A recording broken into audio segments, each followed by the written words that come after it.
Heil! Heil, Hitler! Und Spreckel, der Haus in Pfeffer ist Snack. Ein Schnitzelbein, der Ruben Sauerkraut. Die Fluten. Raus mit den Schnitzelbaum, sie braten. Die Meer dort patten und blitten. An der Sau braten in die Stickenhauser und stehlen das Hucken. Heil, Hitler!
Der Goat nicht mehr nicht mit mir graben.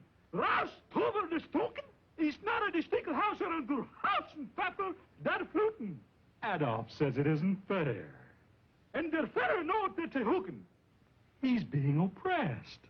And the stickelhauser, and the house He says it's an outrage. I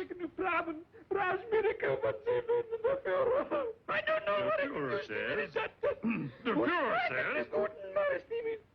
Und die Graben. Quiet! The Führer says, Against your anti-tank rifle, he simply can't win.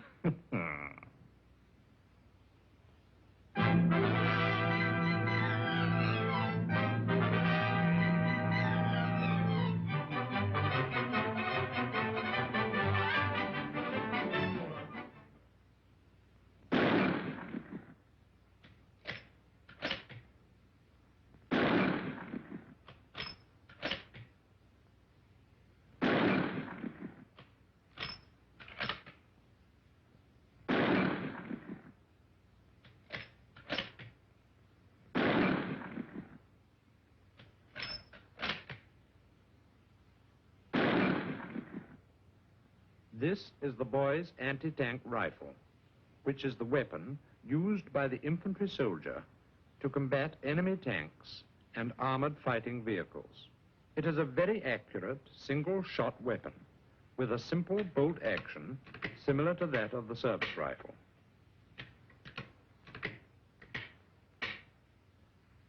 The caliber is 55 or just over 1/2 inch. At ranges of 300 yards and under, the bullet will penetrate all parts of enemy light tanks, even the front, which has been recently armored up.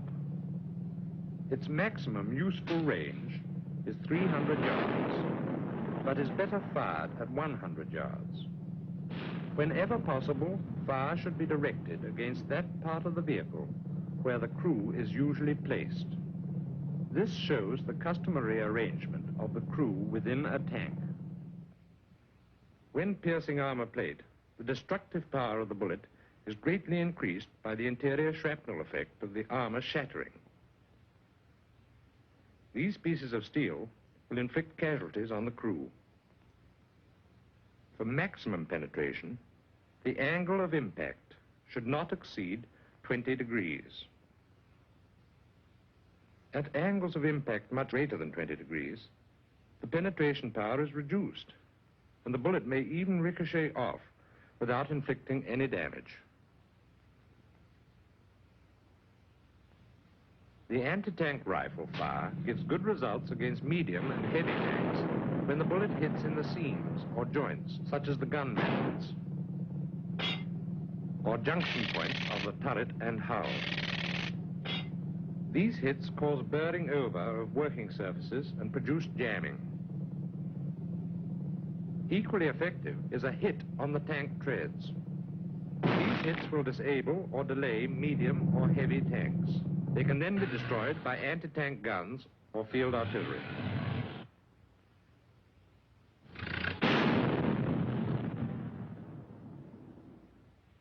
Here we see the near side view of the anti-tank rifle. The weight of the rifle is 36 pounds. The magazine, containing 5 rounds of ammunition, weighs 2 pounds, 7 ounces. Normally, it is carried in a vehicle, although it can be carried for short distances by a man.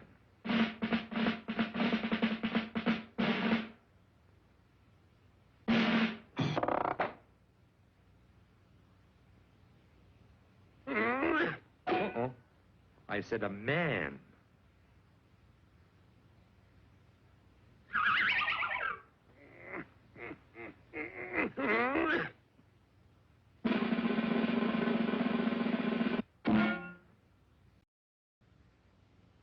Here is the recoil reducer. And this is the foresight, a knife blade aperture type. This is the barrel of 55 caliber, and this is the adjustable backside, which is calibrated for 2 ranges, 300 yards and 500 yards. The practice of firing at 500 yards is now obsolete and will no longer be used.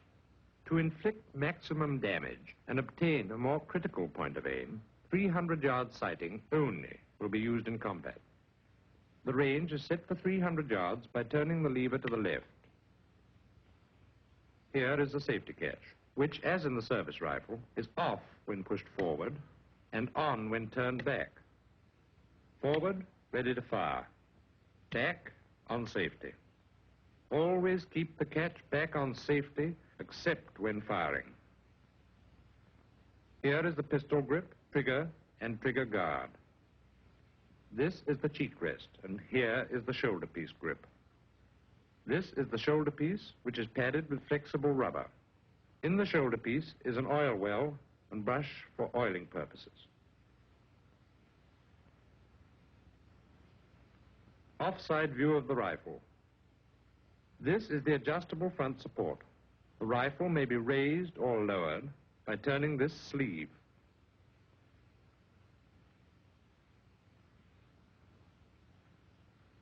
Bolt mechanism. The bolt is similar to that of your service rifle and is worked in the same manner. To remove the bolt, push the safety catch forward, raise the bolt lever, and pull the bolt back. This is the ejector stop. Press the ejector stop down and take out the bolt. The top lip is the ejector. The one underneath is the extractor. These are the locking lugs. The small hole in front of the bolt is the striker way, and this is the striker. This is the cocking piece to which the striker is attached.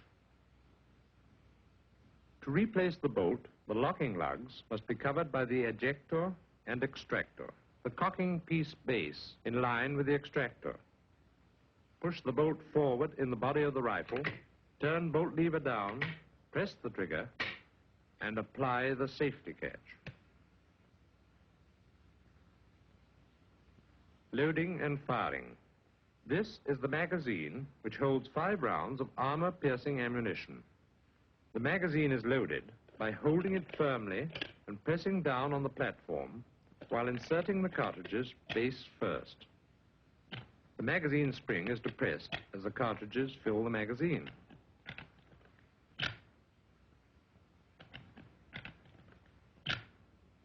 Here we see the operations of firing.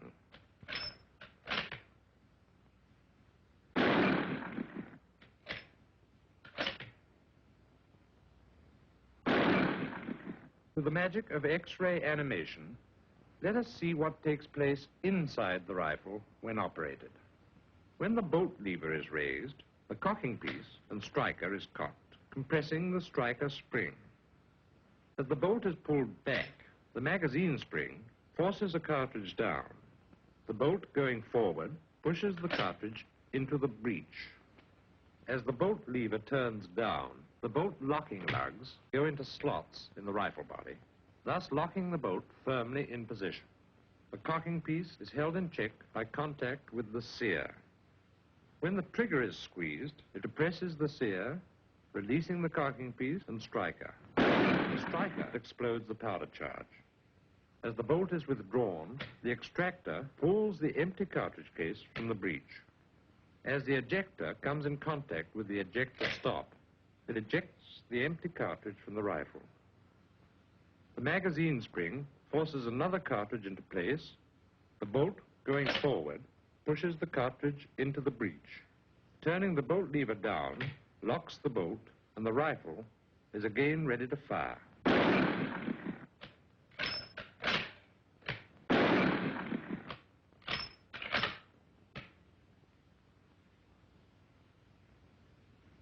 Recoil reduction. Most of the recoil of the anti-tank rifle is taken up by the recoil reducer on the muzzle, a heavy buffer spring inside this cylinder, and the flexible rubber shoulder piece.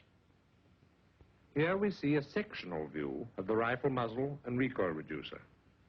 As the bullet leaves the muzzle, it is followed by high-speed gases, a portion of which are deflected back by the curved surface of the recoil reducer.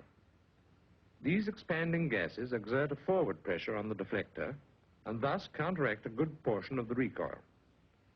Without this device, the back pressure of the gases are unrestrained and the recoil is much greater. Here again we see the recoil reducer in action.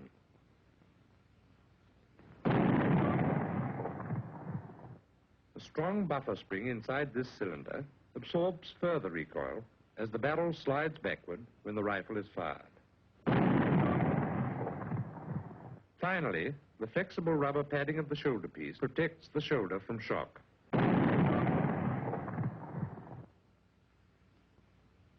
Aiming. In taking aim, the back sight is adjusted to the required range. The tip of the foresight is brought into the center of the back sight. Target approaching. When the vehicle approaches head-on, aim directly at the most vulnerable spots. Do not fire until the target is in range. Target approaching diagonally. When aiming and firing at a vehicle moving diagonally across the field of fire, aim should be taken at the front edge of the tank. It is very important to maintain the swing of the rifle while squeezing the trigger. Target moving directly across the field of vision. When aiming and firing at a vehicle moving directly across the field of fire, it is necessary to keep a lead equal to the length of the vehicle in front of the part to be hit. This lead must be maintained while pressing the trigger. If this lead is not maintained, or the aim taken directly on the target, the shot will be behind the target and will probably hit something that was not intended. Why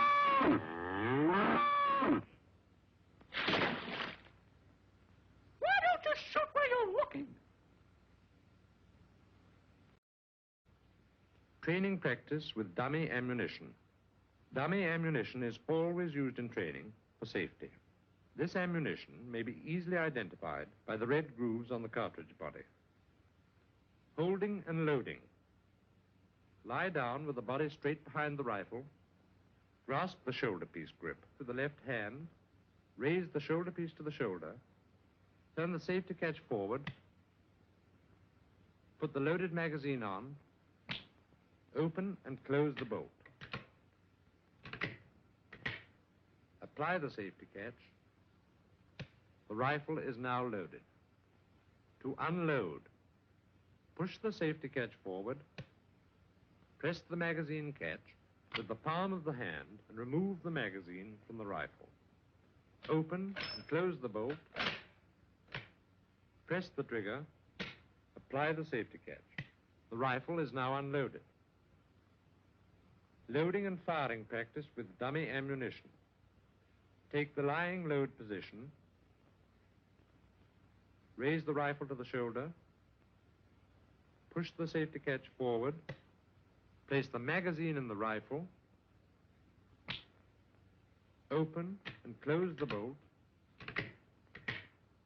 Apply the safety catch. Adjust the sight to the required range. Turn safety catch forward. Take aim and fire. Continue until all 5 rounds have been fired.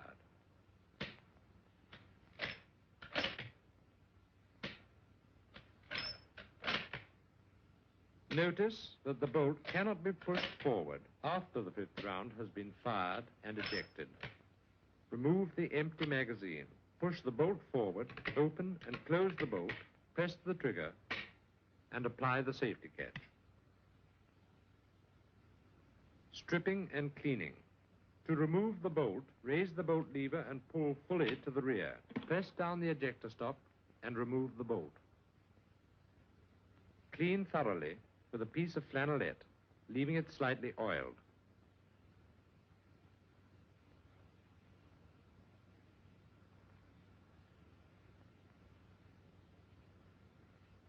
Replace the bolt and apply the safety catch. Recoil reducer. To strip the recoil reducer, use the combination tool. Unscrew the 3 deflector screws and remove the deflector.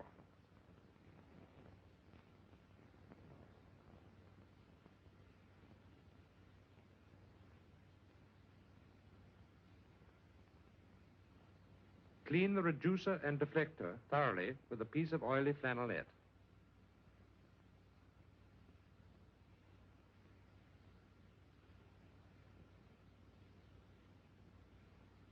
Remove all traces of oil with a piece of dry flannelette. The reducer must be quite free of oil before firing.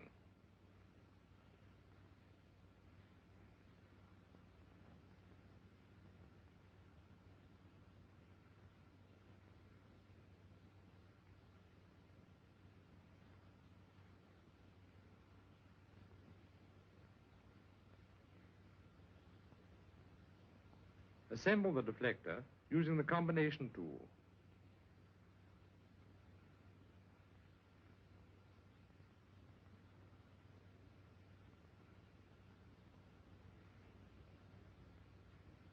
Magazine stripping. To strip, press in the stud on the bottom plate of the magazine and slide the plate off, carefully controlling the spring as it comes out. As the spring is quite strong, something like this may happen if you are careless.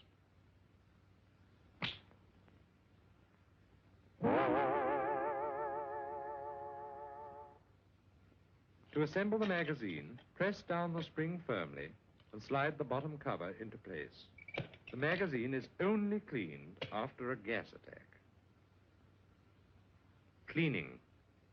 Cleaning materials are similar to those used for the service rifle, except that a collapsible rod takes the place of the pull-through. To prepare the rod for use, assemble the 4 sections. Pull the cord tight and secure by inserting it in the notch of the handle. For daily cleaning, first, remove the bolt. Insert a piece of dry flannelette, 4 by 6 inches, in the loop of the rod. Insert the rod in the muzzle end of the barrel and clean thoroughly, taking care to keep the rod central in the barrel to avoid wear at the muzzle. Remove the soiled flannelette from the loop of the rod and insert a smaller piece. Apply oil to the flannelette using the brush.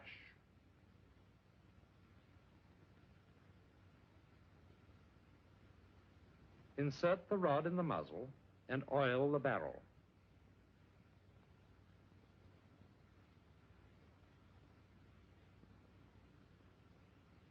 Clean the breech with the bristle brush.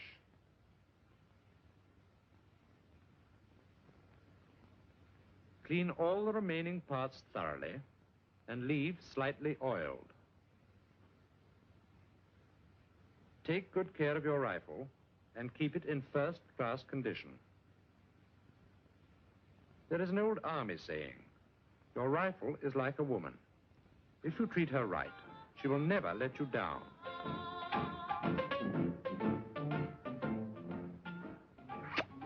Say, now that's going a little too far.